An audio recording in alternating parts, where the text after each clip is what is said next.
Hey guys, so as some of you know from the tank cleaning video that I did the other day, I was concerned about Ruby because she had a very hard little petrified little disfigured egg. And so, I've been keeping an eye on her. Well, this morning when I uncovered her from her sleep last night, I saw this.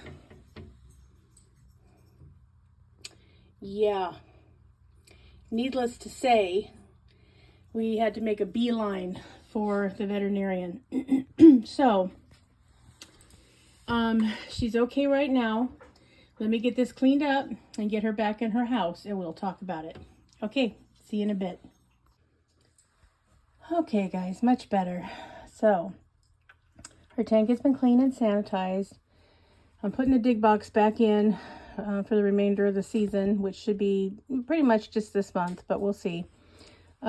So what happened? Well, when I saw what had happened with her, hi Miss Ruby, pretty girl, I was very concerned because when a female dragon has an egg burst inside of her, they can very quickly get peritonitis, which will be lethal in a matter of hours.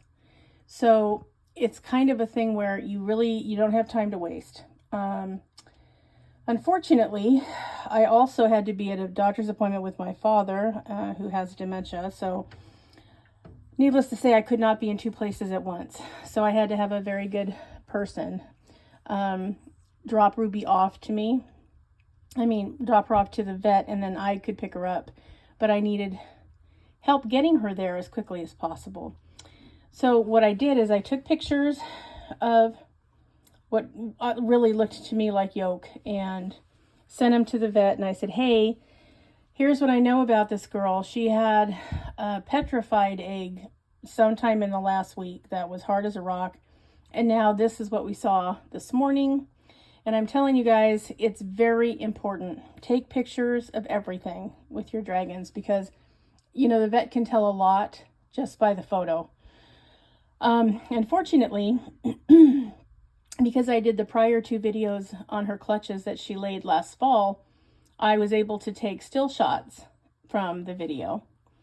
And I was able to show her what her normal clutches looked like and then what had happened this go round.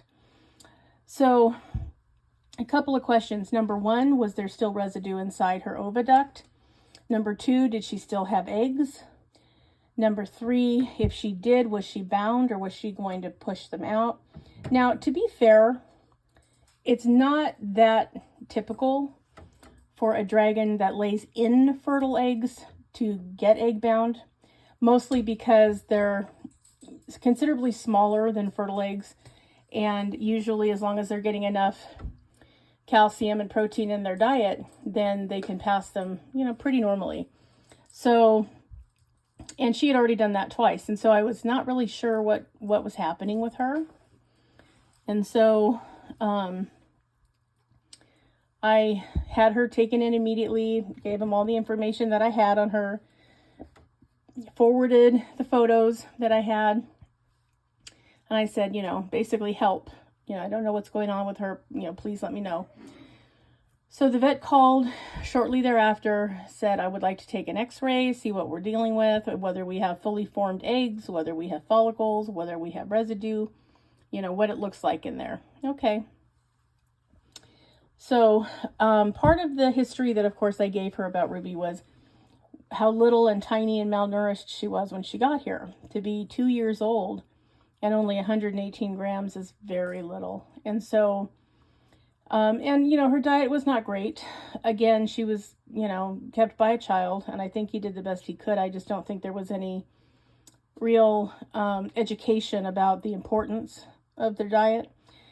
So, needless to say, she had some concerns. Okay, so she took the x-ray and she found out that she does have some more follicles, no actual formed eggs at this time, but does have some follicles that are trying to mature. So what we're trying to do now is arrest those follicles. So she gave her 3 separate injections today, the poor baby. as well as subcutaneous fluid. So she had lots of pokes and prods. She said she was excellent, so that was good to know. And she said that she had beautiful bones. Her bones were nice and thick and opaque, and she was thrilled with that. And she didn't think calcium was an issue. I said, well, it hasn't been so far, but you know, it's good to find these things out periodically. Ruby, are you turning your back on me because you're mad I wasn't with you at the doctor's office? I wanted to go, Ruby. I just couldn't be in two places at the same time in two different cities, my sweetheart. I love you, though. You're so pretty. So she took the x-ray and saw the follicles.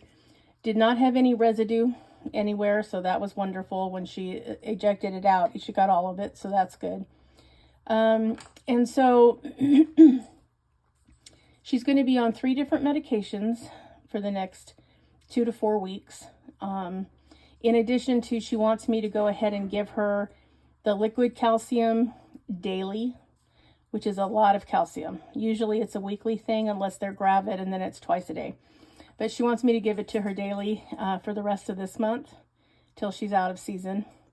The idea being that all of these medications, you know, the meloxicam, the SMZ, the antibiotic and the pain meds and all the stuff we're giving her, is we're trying to convince her body to reabsorb those follicles and not make actual eggs out of it, to save her, you know, the stress and the struggle of having to actually lay them.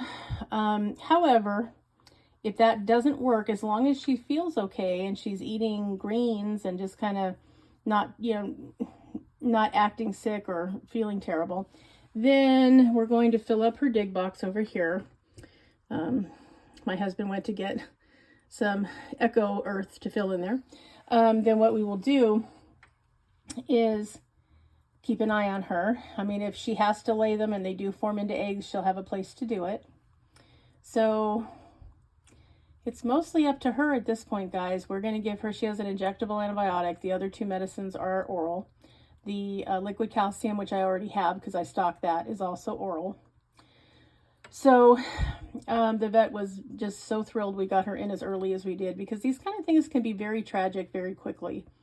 You cannot mess around. If you have a female dragon and they're an egg layer, then you have to stay on top of it, because things can happen so quickly and they can be so terrible and so dire, and your ability, your opportunity to act, to try to do something to stop that from happening and to have a tragedy, is limited. If you have an exotics vet that you take your dragon to, and you call them and you say, there's a problem with this egg-laying female, I'm not sure what it is, I need somebody to tell me she had a weird discharge, help. Okay, they should get them in that day. If they don't, and they think they can give you an appointment a week from then, you need to change your vet. And you need to do it as quickly as possible, because it could literally mean your dragon's life. I mean, if she had said, I can't see her for 2 days, we would have been in dire straits. So right now, she has the best possible chance of coming through this okay. Hopefully the medicine will do its work. Everything will be fine. If things go the other direction, however, and they're not fine, and she doesn't feel good, and her head's not being held up like she is now, then I have to get her back in there ASAP so that we can take care of it, which at that point will probably consist of a surgical spay. Ideally, if you're going to have to get a dragon spayed because of their reproductive problems, you want to do it in their off season, when they're not inflamed or enlarged or having follicles that are flooding them or off their food and all that kind of stuff. Hi, sweet girl. Hi, pretty. I know, Ruby, you're so pretty. And so that way it's a lot less stressful and not as traumatic as it is if you have to do it as an emergency. So that is where we are today. So right now, you know, we're kind of 2 for 3 in terms of laying with her. So we'll see how she does next season. If a year from now this is still going on, then we'll probably go ahead and set her up for for a spay surgery so that she's not bothered with this ever again. And that would sort of be the ideal, that, you know, she's not going to have to worry about this anymore. But, you know, we'll kind of see how she's doing. She was delighted with her appearance. She did not think that she was really that heavy. She said she is short. There is no question about it. She's got a petite little frame that she's putting that weight in. But it's also not uncommon for them to look rounder when they're ovulating. So, also true. And apparently, the veterinarian and the vet techs were having a wonderful time taking photos of her manicure. They thought it was adorable that her nails were painted. So, so that was funny. I guess everybody took their pictures with her to go on Instagram. I don't know. It was funny. She said she was excellent for her x-ray. She said she made a deal with her. As long as she was nice about it, then she could have a delicious worm or something after she wanted to. And she was great. So that went well. And so, yeah, we're just going to give her medication on a daily basis now and try to keep everything, you know, clean around her and as peaceful as we can. Make sure we have a nice full dig box when the Echo Earth gets here. And yeah, we're just going to keep an eye on her and really hope and pray that this resolves peacefully and easily. I mean, what we have going for us is that she didn't have any residue in her oviduct. It was clear. The follicles that are forming right now are still follicles. They're not eggs yet. And we got help as quickly as we possibly could. All of that weighed in her favor.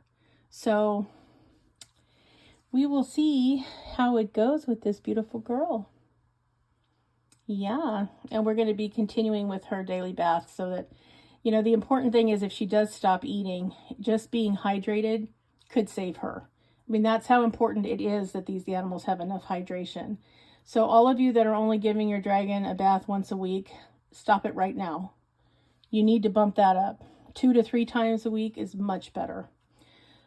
Short of that, if you can't actually do that, then you should be offering another source of water throughout the day, either a dropper bottle or a spray. You could spray them down if it's warm where you live. Right now it's still kind of coolish in a lot of places. I know it's hard to do that. You can offer a water bowl. I mean, some dragons just genuinely love to sit back and soak. So, you know, you can do that. It's preferable if you're going to do that to give them a big enough one they can actually get all the way in. But, you know, even if you have one where, you know, they can just stand in it and drink, you're still better off than if you have no access. Now, you know, she gets a daily bath, so I don't worry about putting, you know, an extra water source in here. Although, you know, I could fill this up in the off season when she doesn't need it with Echo Earth. I could fill it, you know, halfway or less with water, so she could go in there and splash when she wanted to. Perfectly acceptable size for her. But for now, she said she was perfectly hydrated. She didn't have any problem with that. She did give her a little bit of sub-Q fluid, not really because she was dehydrated, but because she just wanted to give her what they call their maintenance medicines, which is the same thing they would give us if we needed an IV at the hospital. Same kind of thing. They just wanted her to stay stable and not do any crashing of any kind while they examined her and took x-rays and did what they had to do. So that was what happened. So yeah, $495 later, everyone. This is the beautiful Miss Ruby. And I think she's feeling a little better. She's sleepy because this was a long day for her. So we're going to let her just mellow out and be calm. Our one dog that just loves her had a hard time leaving her alone when she got home. He really wanted to play with her and make sure she was okay and kiss her and all of that. But right now he's leaving her alone. So that's good. So, yeah, we're just going to let her do her thing. Huh, Miss Ruby? I know, you're so beautiful. You've been through so much today. Yes. But you're lovely, even going through all of that. Yeah, I felt so bad not being able to be there. I knew she was being well taken care of. That wasn't the issue. It bothered me, though, that her first experience with a veterinarian and I couldn't be with her. That upset me. She did really well considering that everything was new and everything was, you know, different, and people she'd never met, and poking and prodding of her. But they were good to her just in general, and they enjoyed her, and they gave her pets, and, you know, looked at her little nails and stroked her little arms, and, you know, gave her love as well as care. So that made a big difference. I think she's holding it against me, but, you know, hopefully not forever, Miss Ruby. I promise I'll be there next time. Yes, I will. I would. It's true. You look like you're in disbelief. I will, I promise. Yes, I just needed you to get help as soon as possible, sweetheart. Yes. You're so pretty. Yep, you are. I know you don't feel all that great, but rest assured you're beautiful. Yes, you are. And she did remark on on how beautiful her beard was. So, you know, I'm sure Ruby ate that up because she knows she's gorgeous. There's no question. Anyway, so that has been the excitement for today, having to run as an emergency and get Ruby into the vet as soon as possible for her to treat her and make sure that we're not going to experience anything further from that episode.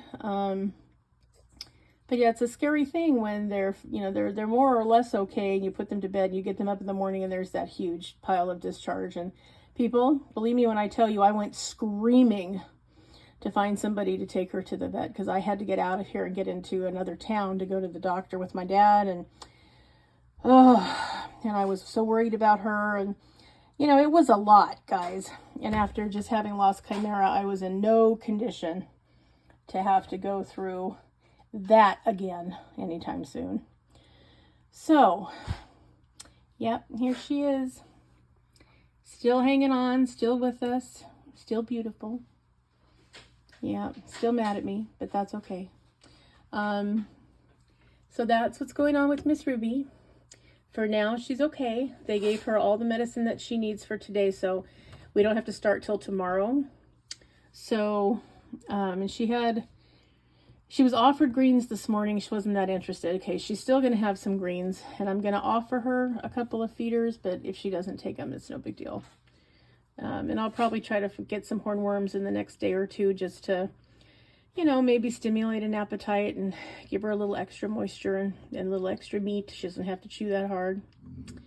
And hopefully all will be right with the world. So we'll keep you updated on the beautiful Miss Ruby. Okay, guys, have a great rest of your day. Bye.